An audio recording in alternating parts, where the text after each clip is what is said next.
reconvene. Moved by Peter, second by Chris. All in favor? Aye. Please, I'm sorry. Agenda questions. Please limit your questions at this time to resolutions under new business on this agenda.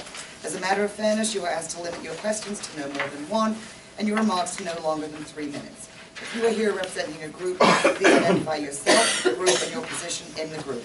If you are here as an individual, please give us your name and address. This section of public participation will be limited to 15 minutes. Are there any questions? Yes. My name is Roger Remo, 182 Airmont Ave, Malin, New Jersey. I guess I'm going to take the 3 minutes. Is that okay? Can I ask what your question's going to be about? I want to talk about the building, or is it not that time? No, because it's not on the agenda, Mr. Remo. If you could just wait until the end, and then we'll be entertaining those questions. Perfect. Thank you. Thank you. Any other questions? Okay, we'll move on. Superintendent's report. Yes, thank you, Michelle. Good evening, everyone. Just a couple of things this evening. I wanted to highlight a little bit about our AP exams. This year, there are 232 students that are taking AP exams. 187 took them last year. It's an increase of 24%. Students are taking 489 exams, 332 exams last year, which is an increase of 47%. There are also 22 different subject areas that students are tested in. There were 18 last year. New this year are Chinese, government and politics, studio art, 2D design, and music theory. I think it's a huge congratulations to our teachers who are promoting the courses and our counselors who are doing the same, and administrators, and also our students' willingness to want to move forward and do this. So a big congratulations. No, I think it's really wonderful. Finally, I have invited Kristen Travona, our science supervisor, and Danielle Polway, our math supervisor, to do a presentation this evening for the board on STEM education. Thank you. Hello. Hello.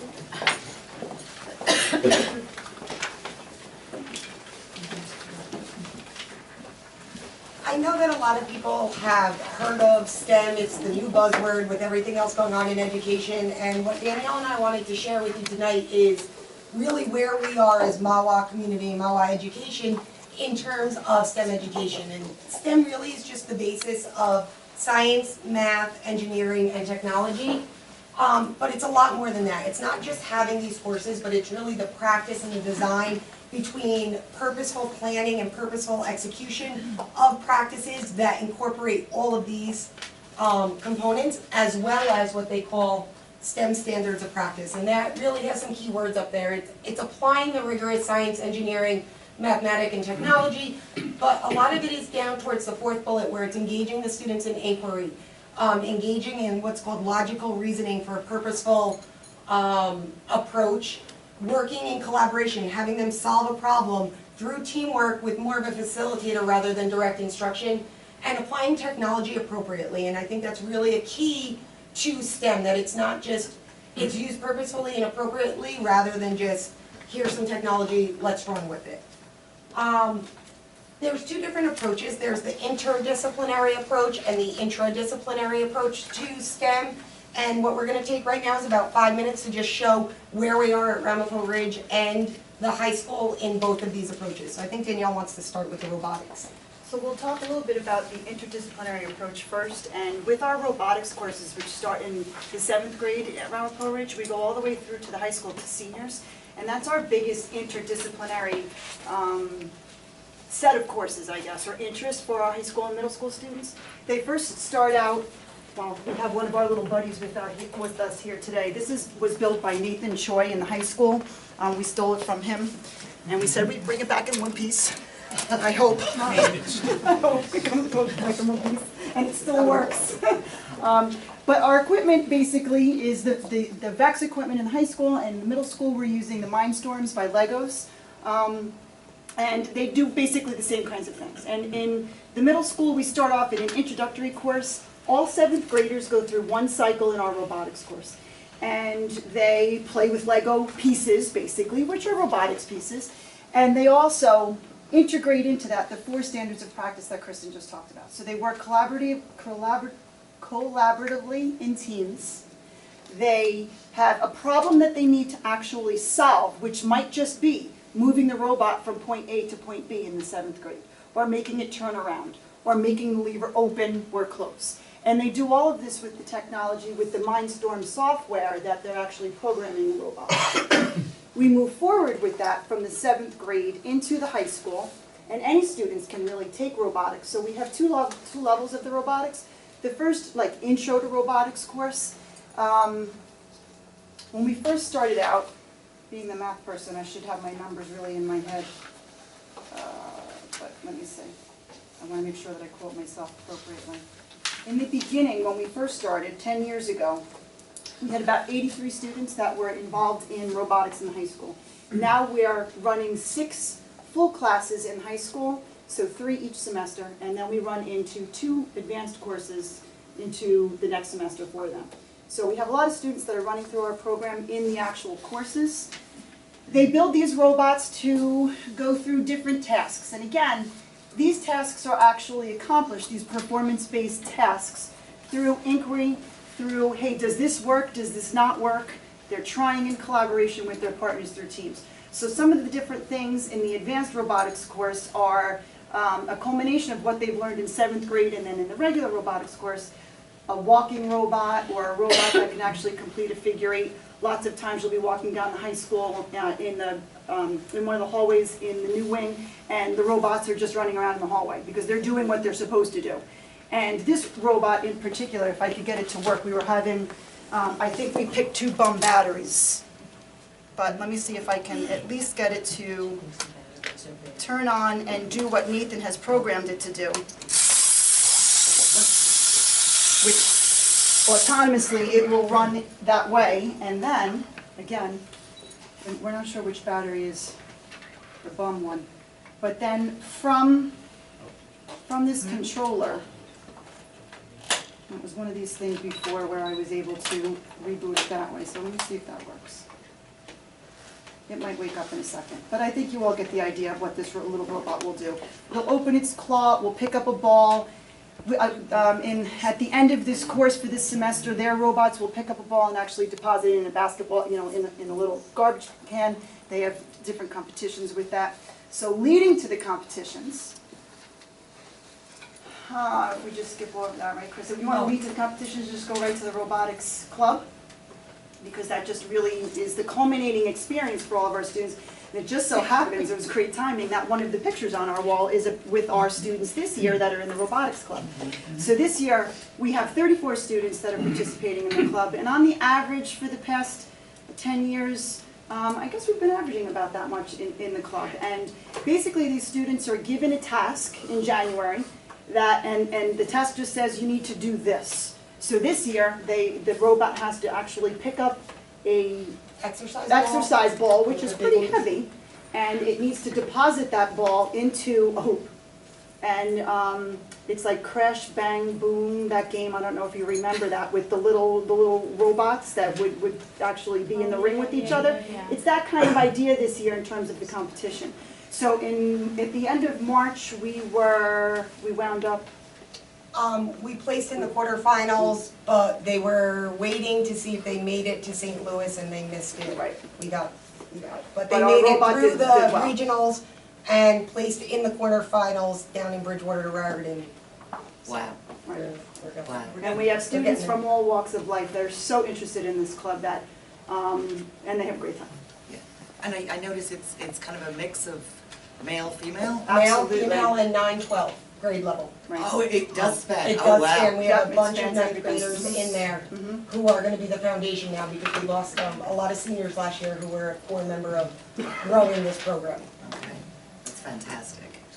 One more interdisciplinary approach is about 4 years ago I started as supervisor, and after my first year, I came to the board and asked permission to have our practical arts department write 2 engineering courses. We have engineering design and engineering mechanics. These are offered in Building 7, which house basically 30 computers that have the CAD software, which is the computer animated design, which are used both in the drafting program as well as the engineering courses. It has the wood shop, so there's the access to the materials. And basically, these courses are having the student, they're taught by an engineer, and they're having the students walk in the shoes of either a civil engineer or a mechanical engineer. And the civil engineer, they go through a planning and zoning project, and they use MAWA, and they go to the town, they get some of the zoning maps. They have to zone a town, plan a subdivision, build architecturally on the computer, build a design of a house that's gonna fit within the zoning regulations, and then using the materials in the wood shop, they build a prototype of that house. The flip course is the mechanical engineering course, and in that one, there's 4 main challenges. And these challenges are basically what the students work on throughout the course. Each challenge encompasses them to use the AutoCAD program to draft out an idea, develop a plan, some kind of architectural plan, and then they need to appropriately match that plan to get a working device. We have some of the devices here, which are just your simple ratchet systems. And the final project, and I apologize if anybody gets wet, they should not, is a ratchet system that's hydraulically powered by water. It keeps going. But anyway, it is the final, and it was working. I already got Dr. shown once tonight. I'm sorry, That's all right. not being a good Vanna. If I stand there, it'll be good. Yeah. And basically what it's gonna be doing is moving the lever to do that. And these are all student group designs. That we said we'd bring back in one piece. Yes. Whoops. So really, over the past 3 years, we've had over 118 to 120 students select these courses when they're picking their electives. So they're packed courses all the time that we're running them. One that we didn't talk about was the 8th grade solutions course. Oh, just in to round 8th out grade, the we start our separation. engineering, we call it a pre-engineering course with our solutions. Basically, this is a time for the students to work in one of their cycles to design and build and play around with inquiry projects. They do the toothpick bridge, where they're given certain dimensions, certain materials, and they have to do a weight-bearing bridge. They have the cantilever experiment, and that's their precursor to it. And then when they come to the high school, they're in the more formal setting. And finally, we And then have, finally, so that's the big picture in terms of spanning 4 different disciplines and putting it all together really in 1 or 2 settings in classrooms. Interdisciplinarily, we do a lot of things that address these different STEM parts of education. And one of the programs that we've been using that cultivates inquiry, as it says up there, and actually gives us some really good simulation experiences through science and math, are something called the gizmos. So you may have had some of your kids come home and talk about using a gizmo that day. It's one of our favorite, math and science people that we are, one of our favorite new little gadgets that we've gotten. And it's a web-based program that we had originally, Kristen and I wrote a grant for, and MSF very graciously funded us this year for just the Ridge to use the gizmos at the Ridge. It has been so successful, and we have had so much excitement from the kids, and student learning in terms of what they have been able to transfer has really increased, that we've been able to include the gizmos in our budget for next year for both the Ridge and the high school. So all students will have access to this web-based program. So Kristen's just showing you what one of them looks like. a roller coaster design where the students play around with different variables, and the goal of it is to get the roller coaster car to reach the egg but not break the egg. And they could try, and they could see whether they get it. And Kristen's a pro, so she was able to figure out all of the different pieces of the puzzle to make it work. And that is another just very similar where it's an online simulation. This one's free by the University of Colorado, which have all these, and a lot of our teachers, both in the math and the science courses, have embedded these into their virtual lab settings. So We have our 16 core labs, and then we have 16 plus virtual labs You know, within Chris, I'm our glad you courses. said that, because when you think about this, all of the connections that everything that we're talking about right now with STEM, and especially with the inter and intra-disciplinary approaches, they've all been embedded in new curriculum that has been really aligned with the Common Core. And Common Core takes us into real-world modeling, performance-based situations where kids aren't learning things in just discrete manners. So when we say we've been using this throughout all of our courses, we are. And teachers have been articulating very clearly back and forth math and science to make sure that we're using all of these different simulation programs on both sides of the hallway, so to speak, math and science-wise. I know that the board has heard about the TI Inspire and the Vernier Lab Pros and Lager Pros, and that's just another one. And finally, we know about FIRST Robotics, but there are some extracurricular activities that are both volunteered by teachers and not. We compete in the teams, which is the test of engineering, aptitude, mathematics, and science. And this year, we had over 30 students compete. Our 9-10 division came in 2nd and 5th out of 27 teams, and our 11-12 division came in 3rd and 5th out of 46 teams. So they competed down at NJIT. We also have a couple of the new science and math teachers heard or are very involved in 3D printing. Now, if you know anything about 3D printing, it's one of those terms, if you watch Grey's Anatomy, it's all over there right now. Christina Yang is winning a lot of prizes, right, for her heart valve. What we have done is we've had, using the knowledge of the teachers that we have in science and math, we've set up our own little 3D printing lab, where the students right now, after school, with the help of Mr. Brown, Mr. Shama, and Mr. Calvez, are making the MAWA logos. And the way they are doing this, where did all my other pictures go? Anyway, I had more pictures and I will share them at another time, but they set up using mirrors, lenses, an LCD projector bulb, and chemicals that we had in our chemical storeroom, and they are creating this reaction, and they are now making 3D prints of the MAWA logo. So we're in about our 3rd round of it. We still have them with a lot of bubbles, so we're trying to work through the kinks.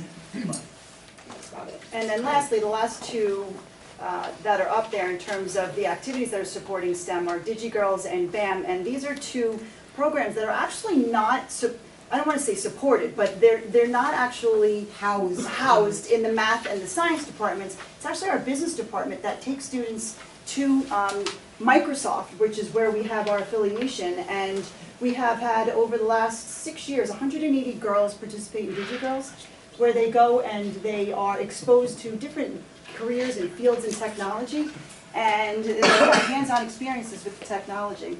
And we're very grateful for everybody who's given our girls that opportunity to go there. And same thing with BAM. It's through Microsoft, and they are given, students are given hands-on opportunities with technology to see how it fits in with the real world today and all sorts of good stuff like that. What I gave the board in front of you is just a list of even more things than were mentioned, because I had just asked for a brief overview, and that's in front of you, the STEM programs at the Ridge. As you know, I'm in the process of visiting departments and going into classrooms and doing all sorts of things, and I tend to bring things back with me. In this case, I brought the supervisors back with me. Behind you, there's some artwork. I was in one of the art classrooms. But there really are some amazing things happening, and sometimes we just know what's happening in our world or what our kids are up to, so it's nice to be able to share what's going on district-wide. For taking the time to put this together for the board and for the paperwork, thank you. Thank you very much.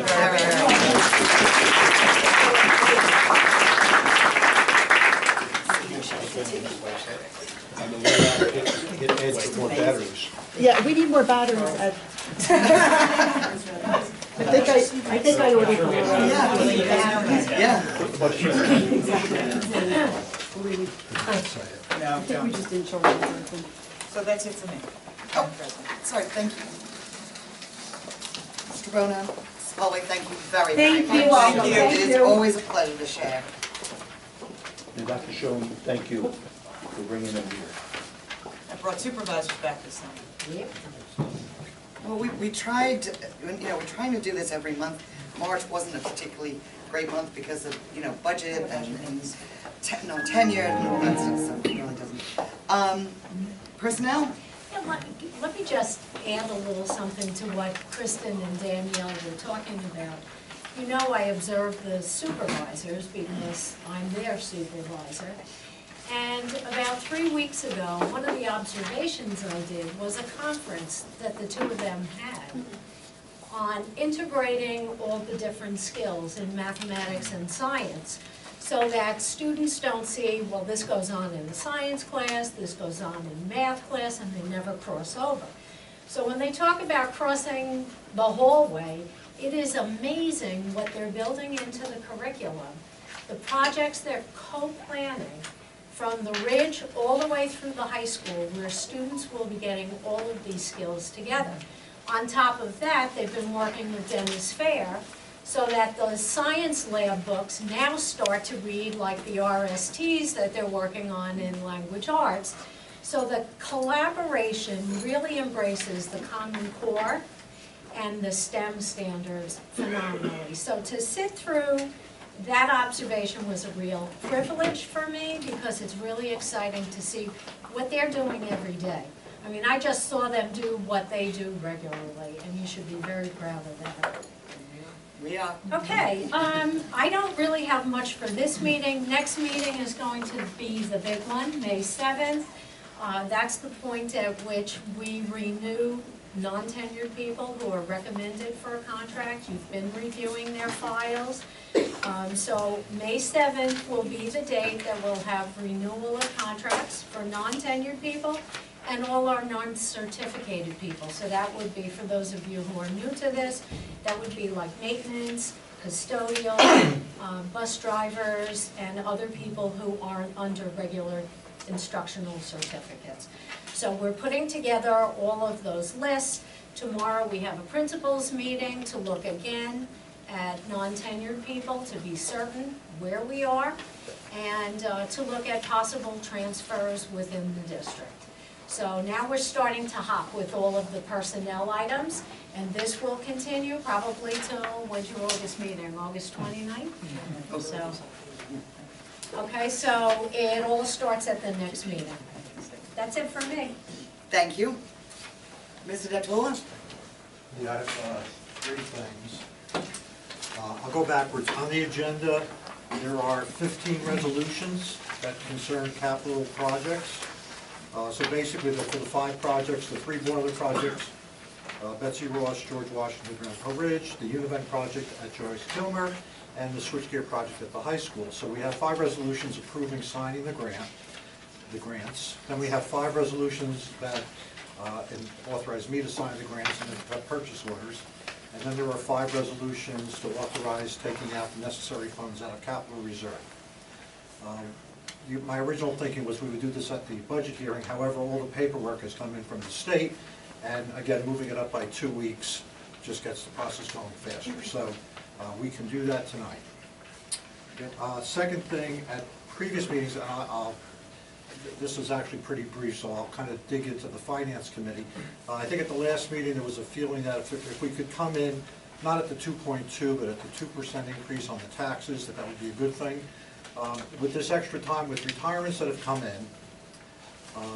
in conjunction with a commitment from Bergen County Special Services that they will be running a program here again. I suspected they would, but we got the firm go ahead. So that could be, that increases our revenue by about $50,000 on the rental side. So when you put those two things together, we can bring down that tax increase to the 2%, and I'm comfortable that we can do that. It doesn't take away concerns for 15, 16, but I'm comfortable we can do that. And then the last thing we'll bring to you next week, or at the next meeting, we'll spend more time on. Effective School Solutions was brought into the high school to work with kids. The high school administration, as well as the child study team, as well as many other staff members, have been very pleased with the program. So we would like to expand it over to the middle school and have one of their staff members come to service middle school students. And basically, again, the nice thing with this extra time on the budget is that Mr. Miller had a chance to really go through his enrollments, his classes. And so he came forward with, he could really go down by 2 teachers, which would effectively pay for this program. So we'll be bringing that, spend a little more time on that next week. But just kind of a heads up, that won't have, per se, a tax implication because it'll be a wash. Good. That's been very beneficial. Okay. Yeah. Ed, can we just get a quick thumbnail on that program? Well, I think at the next week, we can, spend a little more time on that. This was, again, this was effective school solutions. School solutions, Yeah. sorry. Yeah. That's a course in the high school. And then last but not least, I'm going to come to the board, if you work for the state of New Jersey, and we're getting a paycheck, you were receiving it through direct deposit for, I don't remember how long, but for quite a while. If you retire from employment in the state of New Jersey, you will receive your pension via direct deposit. So last year, legislation was passed that enabled boards of ed to authorize that they too would only pay through direct deposit.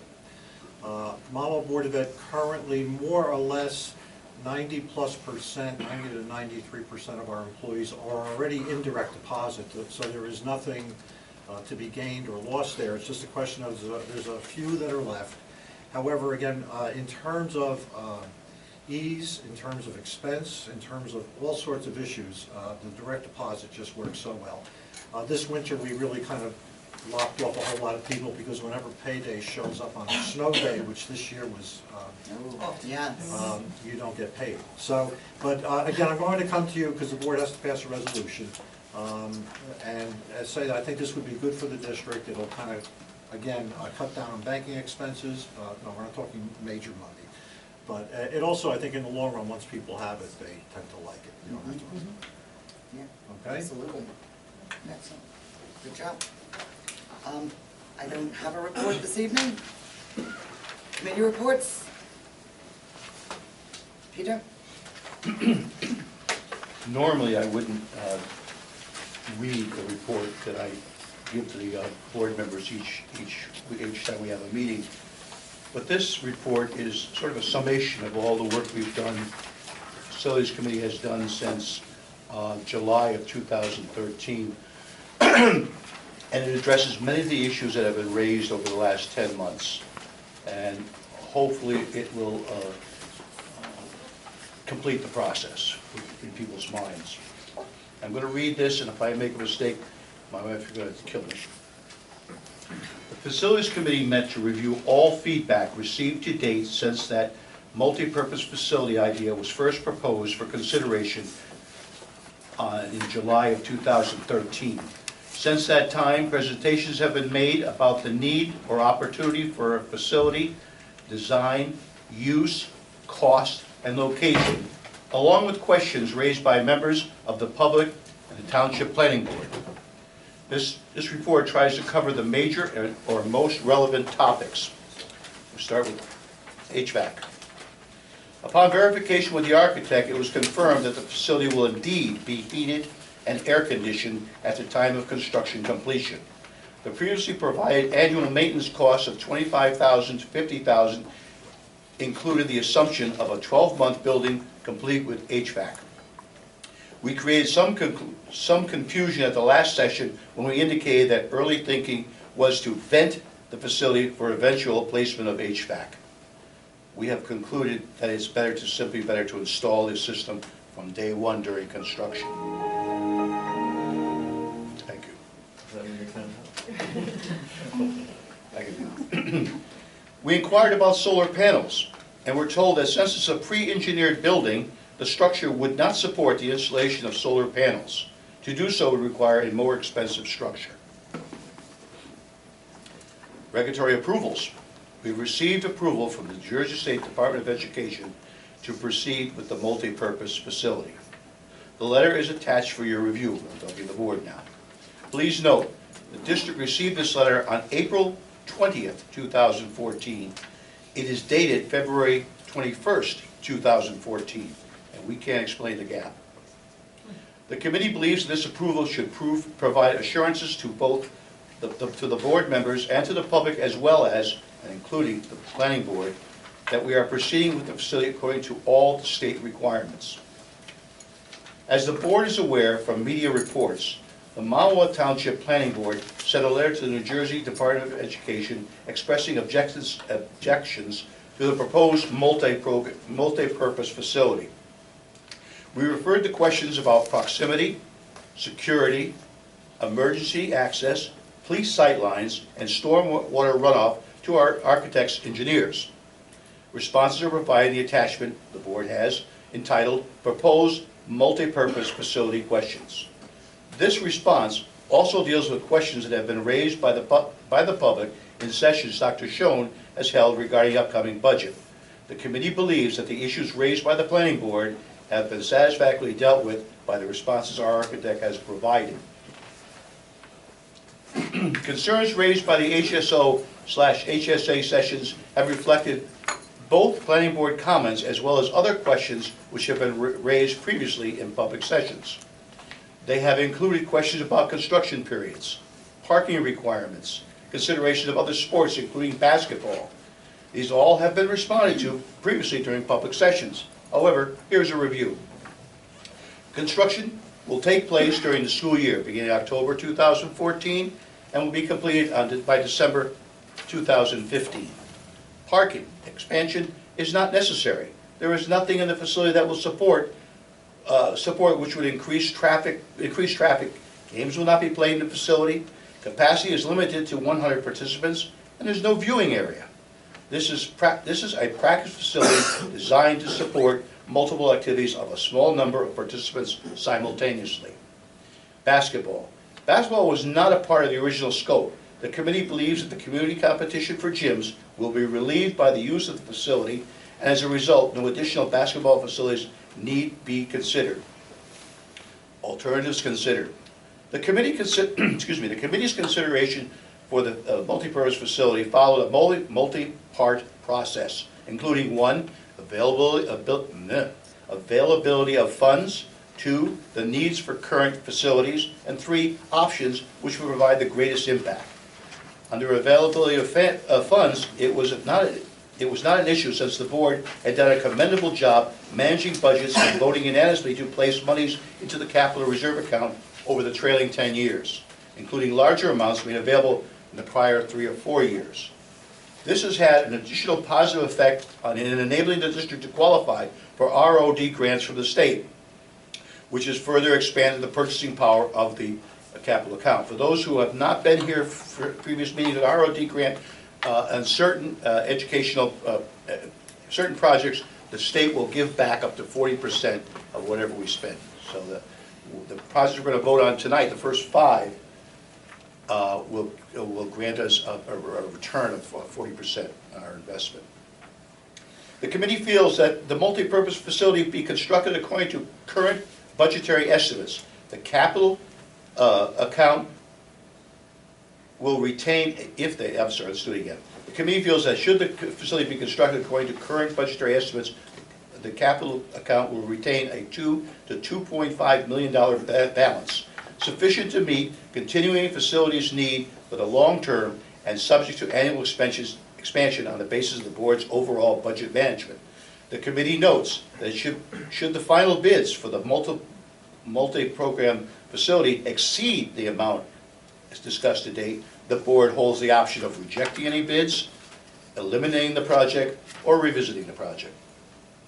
The needs for current facilities are reviewed regularly by the committee, and the committee believes that the administration has a strong approach for identifying needs and executing upon them across major areas such as improvements, maintenance, safety, and security. There are multiple examples of this that have been reviewed at previous public sessions. These include improvements in security, structures, HVAC, science, art, and computer technology. Further, it is the view of the committee and the district leadership that the district is adequately sized in terms of classrooms, technology, science labs, media, and other educational needs that as these needs surface in the future. The potential construction of the multipurpose facility will not reasonably preclude new initiatives in any of these areas. The options.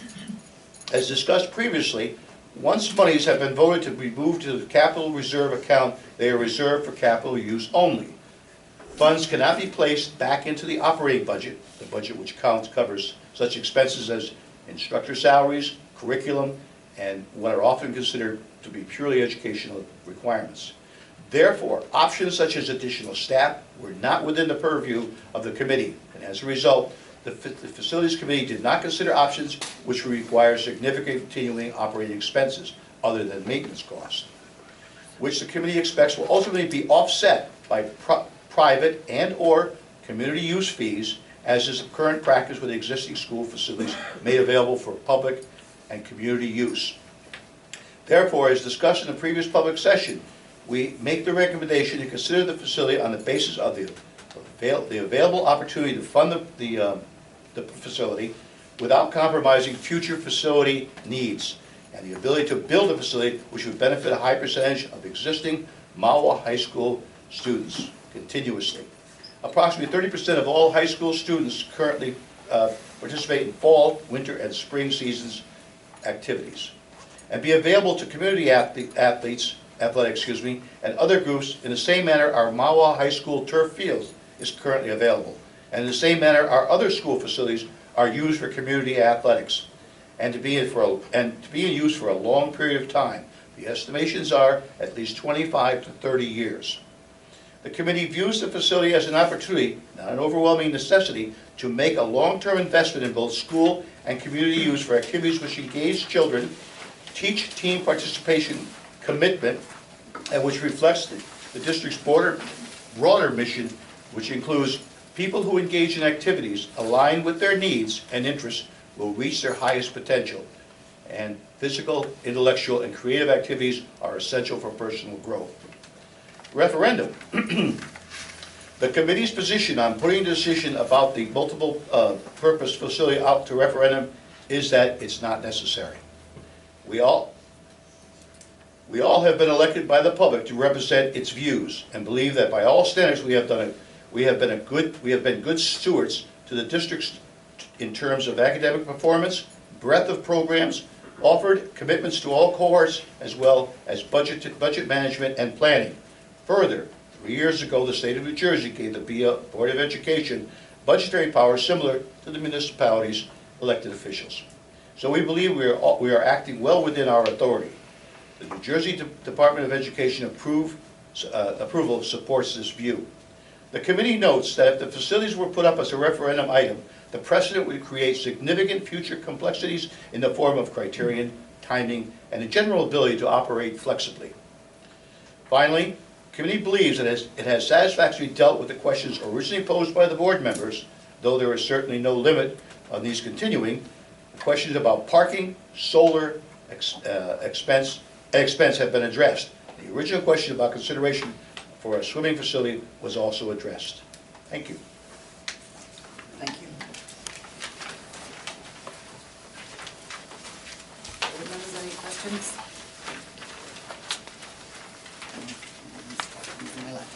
Suzanne? On the next page, it says something about being used for phys ed classes. Is it going to be used for phys ed classes or not? On the report. You have a handout from Roger Pelletier addressing that issue. Is that there? Yeah. Okay. That's something. There's another handout you have at your home, which you may not have downloaded. We don't have the handouts are not here. This was. Roger put together a grid usage sheet, so you probably check your email. Right, but our phys ed, is phys ed going to be using this? It's an option. Yeah, It's an option. We didn't make any projections for the use of phys ed in the facility. We noted in the report how phys ed is currently conducted. And there is some possibility that if the physical education instructional staff wants to use the facility for physical education during the day, there should be no limitations or preclusions on that. But it wasn't an original driver in looking at the facility. So I look at it personally as an ancillary benefit that the PE staff would be able to utilize. So. Ed, I thought that it this is either a practice facility with no educational component, because then it falls into a different area, so we can't use this? No, I think the analogy would be the football field is not an educational facility, whereas the track was considered by the state an educational facility. That doesn't mean we can't, use that during the school day. I think too, Suzanne, that the primary purpose of the facility was not educational in its intent, and that's why it moved forward that way, but the possibility of perhaps being able to use it during the day, if that's what PE teachers feel is fit, is a possibility.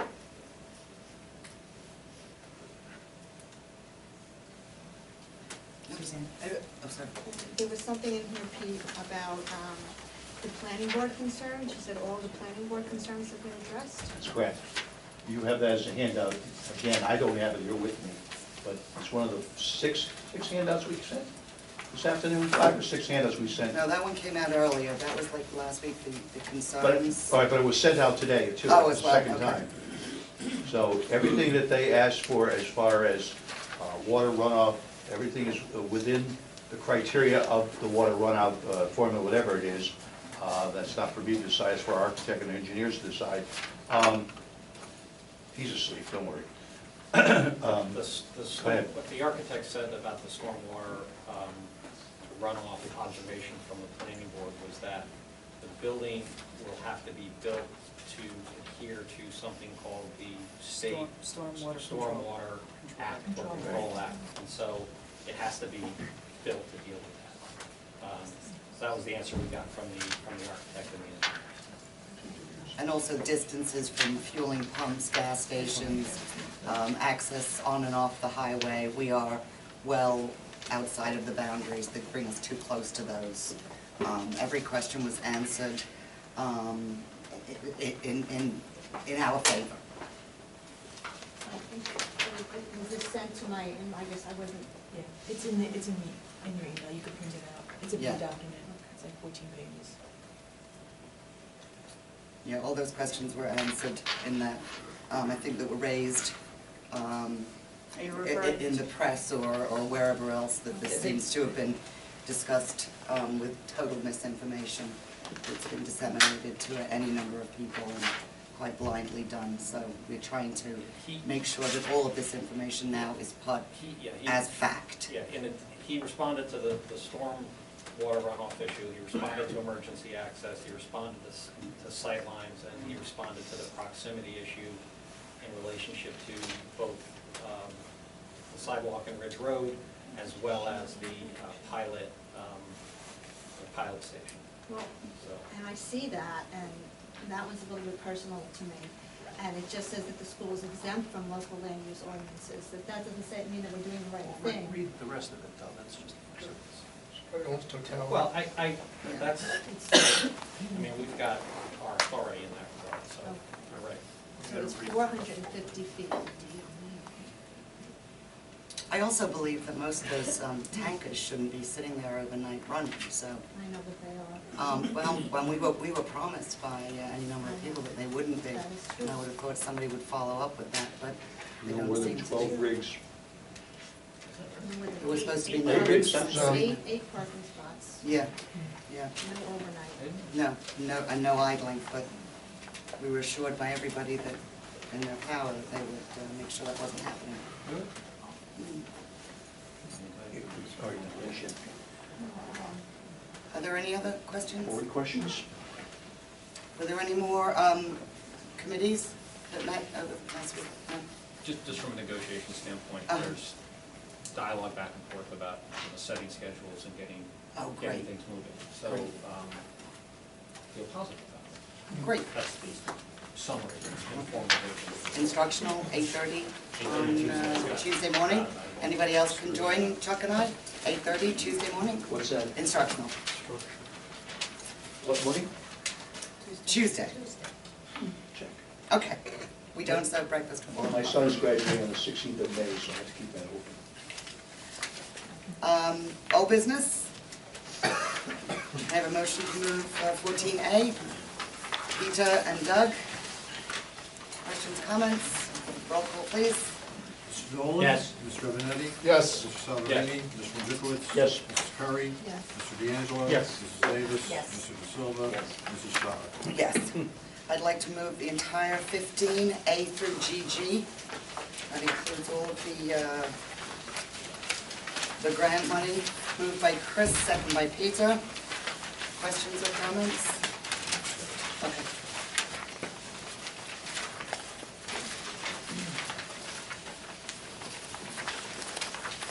Questions, comments? Roll call, please. 15A through double G. Mr. Nolan? Yes. Mr. Robinetti? Yes. Mr. Salverini? Yes. Mr. Wojciechowicz? Yes. Mrs. Curry? Yes. Mr. D'Angelo? Yes. Mrs. Davis? Yes. Mr. De Silva? Yes. And Mrs.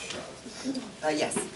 I'd like to move the entirety of 16, A through, I can't read my own writing, U, I'm sorry. Moved by, oh, and we have 3, A through U, moved by Peter, second by Chris. And we have to make one change. On N, On N. N, yes, page 23. 16N. N. We have to change the end date, if you don't mind, from July 15th to July 18th, please. Is that okay with you, Peter? Yes, ma'am. Is that okay with you, Chris? Yes, thank you. Thank you. Questions or comments? John, you okay? I'm fine. Roll call, please. All right, A through U, Mr. Nolan? Yes, Ed, abstain on H and J. Mr. Robinetti? Yes. Mr. Salverini? Yes. Mr. Wojciechowicz? Yes. Mrs. Curry? Yes. Mr. D'Angelo? Yes. Mrs. Davis? Yes. Mr. De Silva? Yes. And Mrs. Schreier? Yes. Item 17, public questions or comments. The section of public participation will be limited to 15 minutes. Yeah, Mr. Remo. I did have Mr. Reno. Fell asleep. This would be the time, sorry, Start Mr. again? Remo. 3 minutes. 3 minutes. First of all, I'd like to applaud the efforts of the Board of Education. I read today where our school is ranked 31st in the state, and based on what I've read on Mawa Patch, the group in front of me is a bunch of self-serving, out for themselves. So if we're 31st in the state, I want to say thank you for being self-serving, because you're doing a great job. My thought process, and I know there's been a lot of negativity on the building. I did a little research. There's 1,049 students in the high school. Based on the numbers that I have, 854 kids participated in a sport this year at Mawa High School. So I know, Mr. Wojciechowicz, you said it was about 30%. Yes. And those numbers are right because we have 2 and 3 sport athletes. So when you look at the usage, though, 854 uses of the building, I think the numbers speak for themselves. So The actual numbers on that is fall 335 students. 231 and 288. That's correct. That's out of the athletic director's numbers. Yes, sir. But I want to say that I find it ironic that if we were putting on a music building or something like that, it's always, when it comes, there would be nobody in the room. When it comes to athletics, everybody wants to stick their nose up and say, you know, why did the athletes get it? I mean, in a day and age when there's child obesity is an all-time high, our school system is great. Why don't we do something for the kids? And it's not just about athletes. These numbers, 854 kids, don't take into account for cheerleading, don't take into account for band members, don't take into account for the usage, other uses that the building's gonna have. What did I say here? And I think that it's interesting. I had a conversation with John Pascal last year during football season, and I think sometimes it gets, what athletes or athletics does for a school goes unnoticed by a lot. The principal of our school, after a football game, we were 7-0 at one point, and I said, John, isn't this great? And he said, you know what, Roger, it's great, but you know what's even greater? What it does for my school. He said, every kid in our school walks around with their head a little higher. They're proud. They're, you know, it reaches more than just the athletes. It reaches the community. It reaches the school. So, I mean, I can go on and on about what athletics did for me. I mean, athletics for our student body opens doors that normally they wouldn't get opened. We've had situations where kids have gone on to Ivy League schools, and maybe academically they weren't an Ivy League student, but because of athletics, they got into Ivy League schools. They got into Division III schools that were reaches for them because they played either basketball, girls lacrosse, soccer. Athletics opens doors for kids that sometimes wouldn't get opened. So I just wanted to come here. I've lived in Mahwah all my life. I bleed Thunderbird blue. And I just want to say, I applaud you for looking out for the kids and what you're doing for our school. And not only athletically, but more importantly, academically. So that's my 2 bits, but I want to say thank you. And I've done everything I can around this town to applaud what you're doing. And I know there's a lot of naysayers on Mahwah Patch and everybody else, but if they had the true facts and listened to your report, I think, you know, I think people would change their minds. And I think the majority that I talk to are so excited for this building. So, thank you. I have to call in time. Thank Yep. you. Thank you. Yes. Hello, Chuck Chandris, 59 Youngs Road. You'll be relieved it's not about the facility, so just a couple comments. My son's in 8th grade at the Ridge. I got 3 emails today from Mr. Miller. I love Mr. Miller, but when I get an email from him and not Dr. Schoen, I really prick up my ears and look for the word own in there. So the first email was the HSO dance was canceled. I breathed very lightly after that. Next one, 5 minutes later, another little heart attack. Dress policy, reminder. You know, I understand that with the warm weather. The next email, though, mixed feelings on tissue and hand sanitizer needed. I wrote down some stuff so I wouldn't get upset and insult the board, and I don't mean to. The first thought was, I want walking down the hallway, wipe his nose in his sleeve or snorting it in. So that was my first thought. The second thought is, why are they asking us, parents, for these necessary items? They should be part of supplies, I would think. I mean, you guys give us toilet paper, so I'm just putting it out there. I don't want Mrs. Singoli to get in trouble, and I don't want Mr. Miller to get in trouble, because I didn't call them today. But I'm trying to figure out why parents are being asked for these necessary items. I haven't, do you have a copy of, Yeah, I do. may I see? But I love Donna Singoli, don't write her out. Promise. But, you know, if they need this, you know, if they need it, they're asking for it. So they must need it. The same request at the elementary school.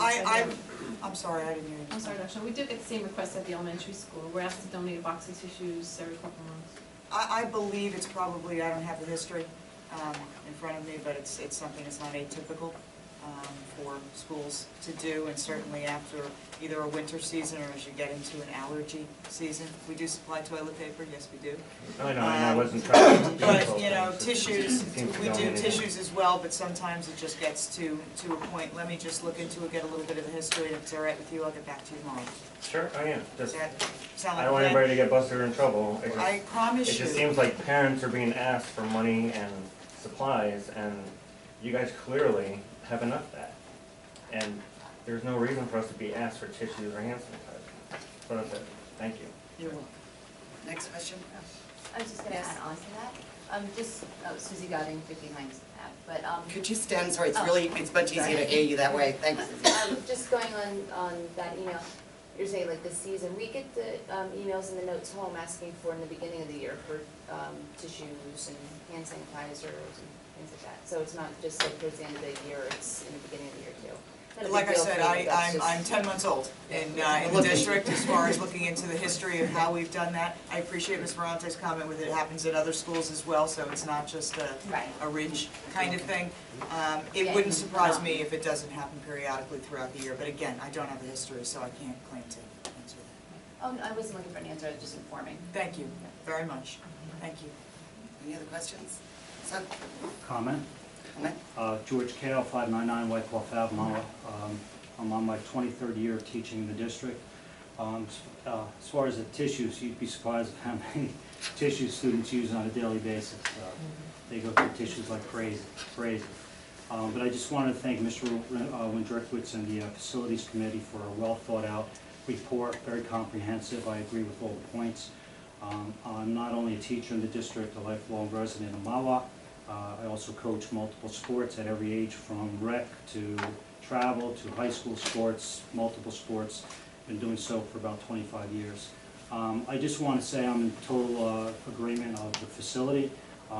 You'd be surprised of how difficult it is to get practice time on gyms. I know it's not for basketball, but whether it's basketball, gym time, field time, turf time, practice space, kids in town, whether they're rec, travel, whatever sport they're playing, it's hard to get practice space, playing surfaces in town. And I agree with Roger Remo.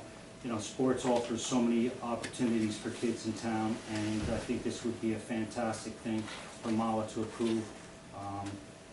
You know, a little shining star for the Mahwah School District. So I also am a representative from the Mahwah Raiders Soccer Club. 96% of the students are from Mahwah. We have over 300 kids playing soccer year-round.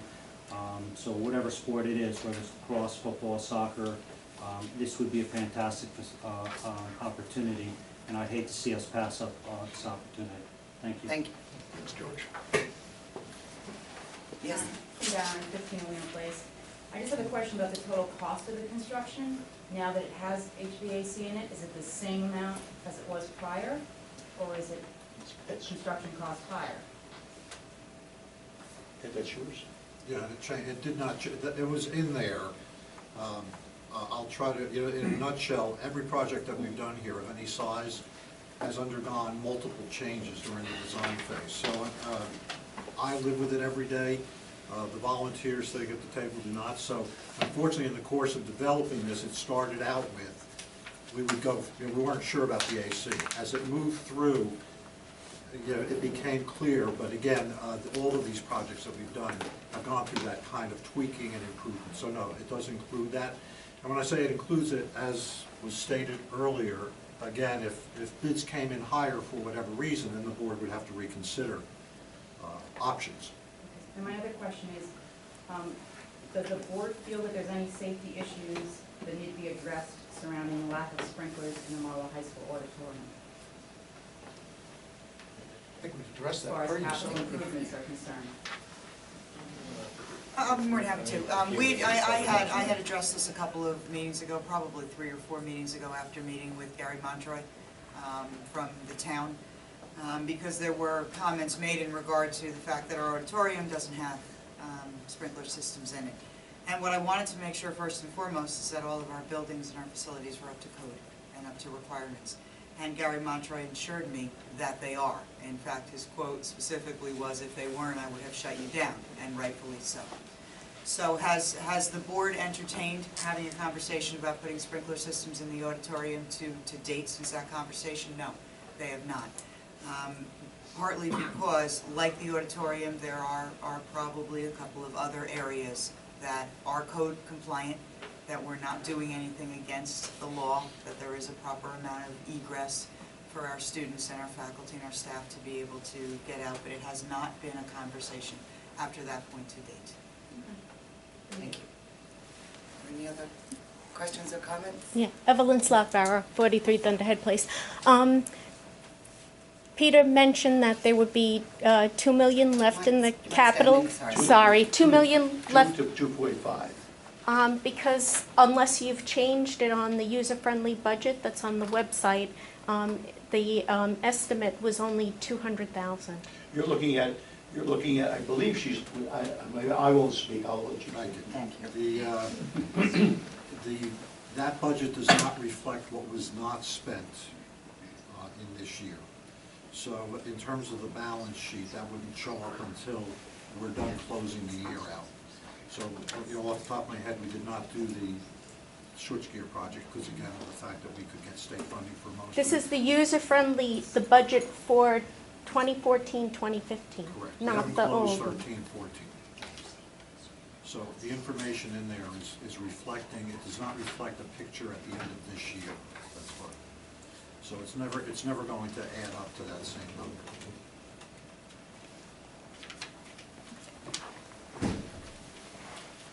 You know, listen, I mean, it's, can I call you Evelyn? Mm-hmm. you know, I have to commend you because you've been at all these meetings and the passion that you've shown, something that you believe in, has just been overwhelming. And myself, like a lot of other people in here, have passions in life. My particular passion lies with the safety, the happiness of my wife Lori, my daughter Ariel, who's 20, my daughter Blaze, who is 18 years old, and feel free to pass those around, please. Senior at Mawa High School.